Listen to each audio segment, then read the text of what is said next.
English literature, short notes on Percy B. Shelley, Alfred Tennyson, Robert Browning.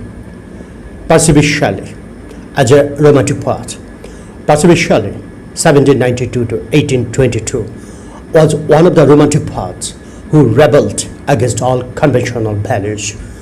Shelley led an unconventional life, and his radical belief had deep impact on his creative art. His major works reflect his profound revolutionary zeal. He professed a violent revolt in favor of absolute liberty in the choice of religion and sex. His Prometheus Unbound, 1818 to 20, is a glorious venture for intellectual and spiritual liberty. It is a genuine effort to free mankind from the clutches of kings, priests, and from the tyranny of old customs, superstitions, and idealism. His famous poem, Ode to the West Wind, 1820, is also a revolutionary in spirit. Ode to Liberty, 1820, and The Mask of Anarchy, 1890, similarly reflect his strong desire to bring changes in the society for absolutely liberty of mankind. His famous sonnet, Ozymandias, is a severe criticism of power and pride of the anarchic, autocratic rulers. Though Shelley does not say anything directly in this poem against a king, his disgust for power mongers has obviously been suggested in it. However, the poem deals with universal truths about the futility of human vanity that causes pity in the readers. He is equally known for his lyricism. To Skylark, he is a fine example of his perfection of lyricism. In his poem, his high soaring imagination is well matched with the flowing lyrical qualities. So Shelley's strong desire to change the society, his high imagination, and lyricists are the main constituents of his romanticism. Alfred Tennyson as a Victorian poet. Alfred Tennyson, 1809 to 1892, one of the greatest lyricists in English, was a representative poet of the Victorian period. He was the poet laureate of his time. The Victorian period is well known for his enrichment of knowledge, expansion of empire, and growth of economy. The age had a thriving spirit.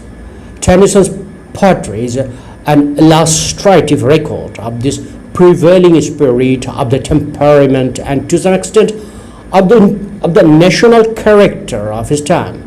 The Victorian period is known for its moderation in politics, refined culture, doubt in faith, advancement in scientific discovery, and interest in ancient legends and myths.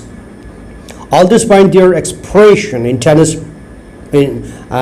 Tennyson's poetry. For example, in Ulysses, Tennyson's mythical hero suggests the Victorian philosophy of action and adventure. His famous elegy in Memoriam reflects the agonizing doubt in religion. The other remarkable aspect of Tennyson's poetry is his craftsmanship. His poetry reflects the highest degree of artistic perfection. He said he paid the greatest attention to the music of words. As a result, some of the most musical lines in English poetry are to be found in his poetry. Tennyson is also called one of the later romantics because he was in favor of the social changes, though he advocated compromise. He lacked profundity of thought, but he did what the Victorians desired their poets to do. They did not expect from him intellectual excellence. They wanted their poets to provide them with calmness and repose, and Tennyson fulfilled their desire. Robert Browning as a dramatic monologue writer. Robert Browning, 1812 to 1889, one of the Victorian major poets, was essentially dramatic, though not in form. His main form was poetry written on the divine inspiration, the Italian Renaissance, and love. In our time, he is mainly known for his dramatic monologues. The dramatic monologue is a form of poetry in which a single speaker abruptly starts to speak in presence of a silent listener, and gradually he reveals his soul. Browning's dramatic monologue are all known as soul studies. He lets a character speaks out his likings and dislikings, and in the process he analyzes the psychology of the speaker. For example, in My Last Duchess, the Duke begins with a dramatic suddenness. That's my last Duchess painted on the wall, and then goes on talking about the portrait of his dead wife in presence of an emissary who had come there for the second marriage of the Duke. While talking about the last Duchess, the Duke reveals his soul. He understands that he is a possessive husband, a cruel person, a proud aristocrat, a greedy bridegroom, but a connoisseur of artworks.